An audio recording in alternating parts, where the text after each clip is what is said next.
Okay. तर आपल्याला आज यामध्ये रेफरन्स लोड केसने प्रोजेक्टवर लोडिंग कसं करायचं ते बघायचं. सो फर्स्ट ऑफ ऑल आपण इथे एक प्रोजेक्ट रेडी करून घेतलाय आणि यामध्ये आपण ग्रुपिंग, रिलीज या सगळ्या कमांड यावर परफॉर्म केलेल्या आहेत ऑलरेडी. मेंबर प्रॉपर्टी आपण इथे असाइन केलेली आहे. या प्रकारचे हे स्ट्रक्चर आहे. आता यावर आपल्याला लोडिंग अप्लाय करायचं आहे. सो लोडिंग अप्लाय करण्याकरता आपण फर्स्ट ऑफ ऑल लोड पेजला जातोय. सो इथे लोडिंगला क्लिक करायचंय. लोडिंग मध्ये इथे आपल्याला रेफरन्स लोड डेफिनेशन नावाचा प्रकार भेटेल. सो त्या रेफरन्स लोड डेफिनेशनला क्लिक करा, ऍड करा. ऍड केल्यानंतर इथे लोडिंग टाईप आपण फर्स्ट घेतोय सिम्पली डेड. सो इथे आपण रेफ लोड केस, सो रेफ आणि इथे आपण नाव टाकतोय dead load, reference dead load याला ऍड करायचंय. इथे आपण घेतोय लाईव्ह, आपण रेफरन्सला रेफरन्स लाईव्ह लोड म्हणतोय. याला केलं ऍड, याला केलं क्लोज. सो सिम्पली आपण इथे रेफरन्स लोड केसमध्ये डेड लोड आणि लाईव्ह लोड हे दोन लोड केसेस ऍड केलेत. तर click on reference dead load, add करा.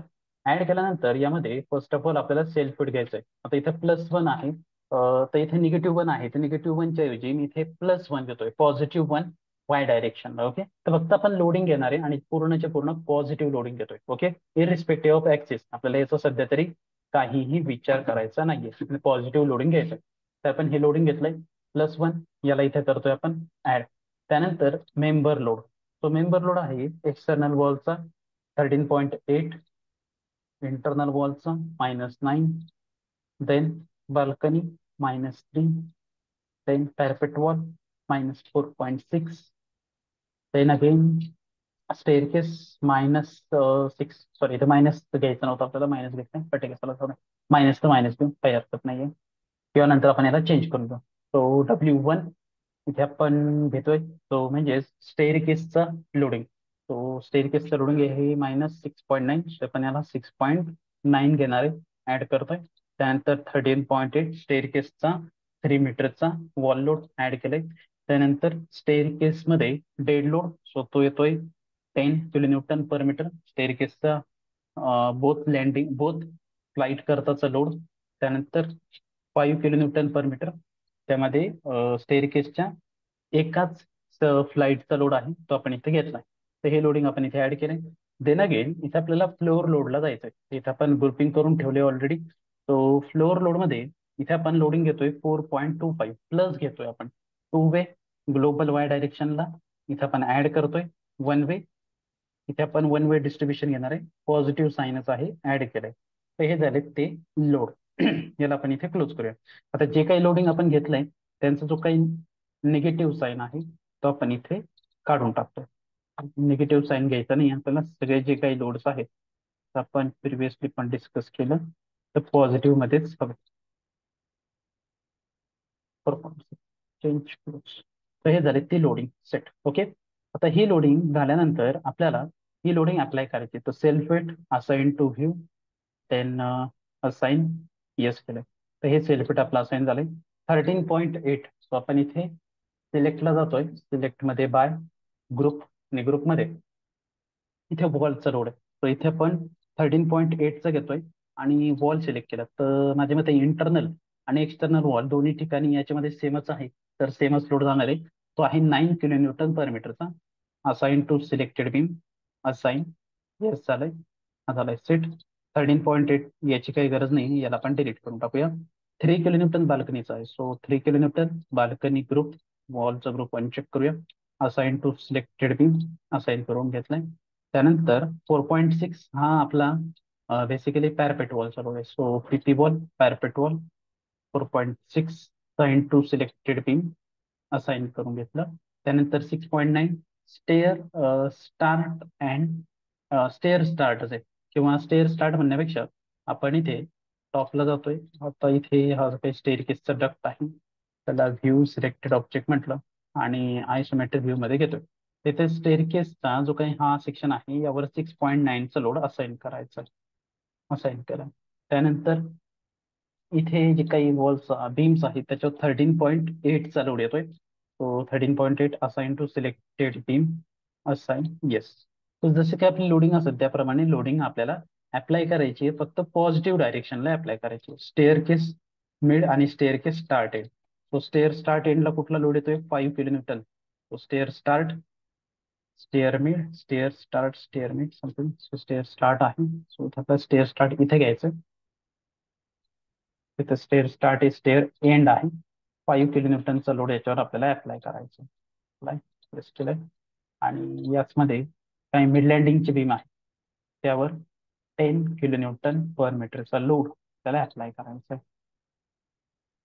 यस करून टाकलं. आता हा जो काही 13.8 आहे, आपण 9 kN/m, कारण की वॉलची थिकनेस या प्रोजेक्टमध्ये सगळ्याच ठिकाणी 0.15 मीटर आहे, म्हणजे 150 mm ची ती वॉल आहे 6 इंचेसची. त्यामुळे हे लोडिंग थोडं आपण बदललेलं आहे. तर हे झालंय सेट. आता याचमध्ये रेफरन्स लाईव्ह लोड केसला आपल्याला क्लिक करायचंय, ऍड करायचंय. यामध्ये डायरेक्टली आपण फ्लोर लोडला जातोय किंवा मेंबर लोडला जातोय. मेंबर लोड मध्ये स्टेअर केसचा लाईव्ह लोड आहे -2.5. सो मायनस न घेता आपल्याला काय घ्यायचंय, +2.5. 2.5 घेतलंय. याला इथं आपण ऍड करतोय आणि 5 kN ऍड केलंय. नेक्स्ट वन फ्लोर लोडला यायचंय. तर इथं आपला जो काही फ्लोर लोड आहे तो आहे 2 kN/m². ग्रुपला जायचंय. 2 वे स्लॅब इथे आपण ऍड करतोय आणि इथे 1 वे स्लॅब आपण 1 वे डिस्ट्रीब्युशनला सिलेक्ट करायचे, ऍड करायचे, क्लोज करायचे. आता इथे स्टेअरकेस स्टार्ट आणि स्टेअरकेस एंडवर 2.5 kN/m²चा लोड आहे, असाइन केलाय. आणि त्यानंतरच इथे आपण स्टेअर मिडवर अप्लाय करतोय. स्टेअर मिड तो लोड आहे 5 kN, assign to selected beam, assign yes. So सगळी जी काही लोडिंग आहे ते आपल्याला जशी आहे तशी इथे असाइन करायची. हे झालं इथे असाइन. आता याचमध्ये आपल्याला हे लोडिंग झालंय, ते डेड लोड लाईव्ह लोड आपण अप्लाय केलेत, पण ऍक्च्युली यांचं रेफरन्स पर्पज करता कामी ऍक्च्युली हे कुठेही कॉन्ट्रीब्युट करणार नाही, ते कॉन्ट्रीब्युट नंतर करणार. आता याच नंतर आपण व्ह्यूला जाऊन आपण डिस्प्ले होल स्ट्रक्चर म्हणतोय, ते हे लोडिंग आपलं झालंय कम्प्लीट. नेक्स्ट आहे, कधी पण आपण स्ट्रक्चरल जे काही लोड घेतो तर सिस्मिक लोड पहिले घेतोय. तर सिस्मिक डेफिनेशनला आपण क्लिक करूया. याला इथं आपण ऍड बटनला क्लिक करूया. ऍड बटनला क्लिक केलं. ऍड मध्ये इथे आपण IS 1893/2016 सिलेक्ट केलंय. तर याचमध्ये जनरेट बटनला आपण क्लिक करूया. जनरेट बटन मध्ये इथे आपण सिटीच्या ऐवजी झोन घेतोय 3.16. इथे आपण RC moment with special moment resisting frame SMRF 5 घेतलंय. ऑल अदर बिल्डिंग 1 फॅक्टर आहे. रॉक अँड सॉइल मध्ये मीडियम सॉइल घेतलंय. स्ट्रक्चर टाईप आपण ऑल अदर बिल्डिंग सध्या कन्सिडर करतोय. फाउंडेशन डेप्थ मे बी इथे आपण 1.2 मीटर कन्सिडर केली आहे. देन अगेन टाइम पिरियड आपण इथे कॅल्क्युलेट करत नाहीये. सो इथे जस्ट आपण जनरेट बटनला क्लिक करतो. सो जनरेट करा आणि याला ऍड करा. आता ऍड केल्यानंतर आपल्याला इथे सिस्मिक वेट पाहिजे. मग सिस्मिक वेट म्हणजेच काय, डेड लोड हा आपला 100% असतो, लाईव्ह लोड हा 25% असतो, 25%. सो इथे आपण वेट ऍड करण्यापेक्षा रेफरन्स लोड मध्ये ऑलरेडी आपण लोड ऍड केलाय. तर रेफरन्स लोडला जायचंय. Reference dead load double click करा. तर हा फॅक्टर 1 आहे. लाईव्ह लोडला डबल क्लिक करा. याचा फॅक्टर असणार आहे 0.25. आणि यांची जी काही डायरेक्शन आहे ते कुठल्या डायरेक्शनला ऍप्लिकेबल आहे, तर अलॉंग वाय. सो इथे वाय डायरेक्शन ठेवायचंय. याला ऍड करा आणि याला इथे क्लोज करा. तर हे सिस्मिक वेट डायरेक्टली आपल्याला इथे ऍड झालेले दिसत आहेत. सो आपण जे काही लोड ऍड केले त्यांना फक्त आपल्याला फॅक्टर असाइन करायचे. तो इथं झालाय. त्यानंतर लोड केसेस डिटेलला क्लिक करायचे, ऍड करायचे. यामध्ये पहिला लोड असणार आहे आपला सिस्मिक. इथे आपण नाव देतोय EQX. EQX ला करा ऍड. देन अगेन EQZ याला करणार add. Then again dead title देणार आपण DL ऍड. आणि इथेच लाईव्ह टायटल देणार आपण LL ऍड करा आणि क्लोज करा. हे झाले ते loading add. So click on EQX add म्हणा. ऍड मध्ये ते आपल्याला सिस्मिक लोडला जायचंय, एक्स डायरेक्शन फॅक्टर 1. याला सिम्पली आपण ऍड करतोय, क्लोज केलं. Next one EQZ add seismic load Z direction. याला पण आपण ऍड करतोय, क्लोज करतोय. Then again dead load. So dead load घेतलं, ऍड म्हणा. आता डेड लोड मध्ये आपल्याला डेड लोड ऍड करायचा नाहीये. आपण ऑलरेडी रेफरन्स लोड मध्ये इथे आपण जर चेक केलं तर टोटल डेड लोड आपण ऍड केलेला आहे. हे बघा चेक करू शकतो. हाच डेड लोड आपल्याला कन्सिडर करायचं. ओके. सो इथे यायचं कसं ऍड करणार तो, तर तुम्हाला ऍड केल्यानंतर इथे रिपीट लोड नावाचा कमांड दिसतो. त्या रिपीट लोडला जायचं. त्यामध्ये रेफरन्स लोड नावाचा प्रकार दिसतो. त्या रेफरन्स लोडला घ्यायचं. त्या रेफरन्स लोड मध्ये आपल्याला काय पाहिजे, डेड लोड. तो डेड लोडला डबल क्लिक करा, पण त्याचा फॅक्टर काय असणार आहे -1, कारण डेड लोड हे सगळे काय होतात, अप डायरेक्शनला जात आहेत, आपल्याला डाऊन डायरेक्शनला पाहिजे, म्हणून त्यांचा आपण फॅक्टर काय करतोय -1 घेतोय. आणि याला इथे डायरेक्टली ऍड केलंय आणि क्लोज केलंय, तर बघा R1 -1 फॅक्टर आहे, म्हणजे हा जो काही पूर्ण टोटल लोड आहे त्याला -1 ने मल्टिप्लाय केलं तर ते व्हर्टिकली डाऊनवर्ड ऍक्ट होतील. सेम थिंग लाईव्ह लोडला क्लिक करा, ऍड करा. लाईव्ह लोड मध्ये पण repeat load, reference load, reference live लोडला डबल क्लिक करा आणि याचा पण फॅक्टर -1 घ्यायचा. ओके, आता इथे पण हे झालंय, याला पण आपण ऍड केलंय, क्लोज केलंय. तर हे झालेत आपले ते लोडिंग. तर एकदा का पण ते रेफरन्स लोड मध्ये जी काही लोडिंग ऍड केली ती डायरेक्टली आपण इथे वापरतोय. आता इथे आपण त्यांना निगेटिव्ह साईनने घेतोय आणि वरती जेव्हा आपण रेफरन्स नाही, अर्थक्वेकचं जी काही सिस्मिक वेट घेतोय त्यामध्ये त्यांना तोच फॅक्टर घेतो, कारण की तिकडे पॉझिटिव्ह व्हॅल्यू लागतं आणि इकडे आपल्याला व्हर्टिकली डाऊनवर्ड रिएक्शन अप्लाय करायची आहे, म्हणून इकडे निगेटिव्ह व्हॅल्यू लागतात, म्हणून आपण ते निगेटिव्ह घेतोय रेफरन्स लोड मध्ये, डेड लोड आणि लाईव्ह लोड एवढाच तो डिफरन्स आहे. आता सिम्पली आपल्याला अनालिसिस अँड डिझाईनला जायचंय.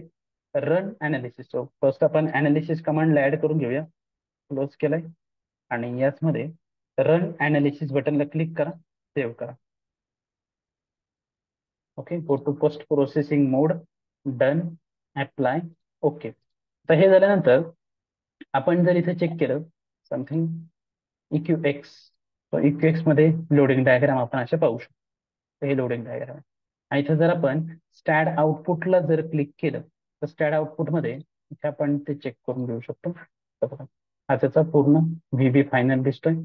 ते आपण जर वरच्या बाजूला आलो तर इथे आपल्याला बेस शेअर आलेला दिसतो, याप्रमाणे ते आपण पाहू शकतो. तर इथे पण आपल्याला बघायला भेटणार हा त्याचा बेस शेअर. तर हे झालं इथे कॅल्क्युलेट. सो याला म्हणतो आपण रेफरन्स लोड मेथड.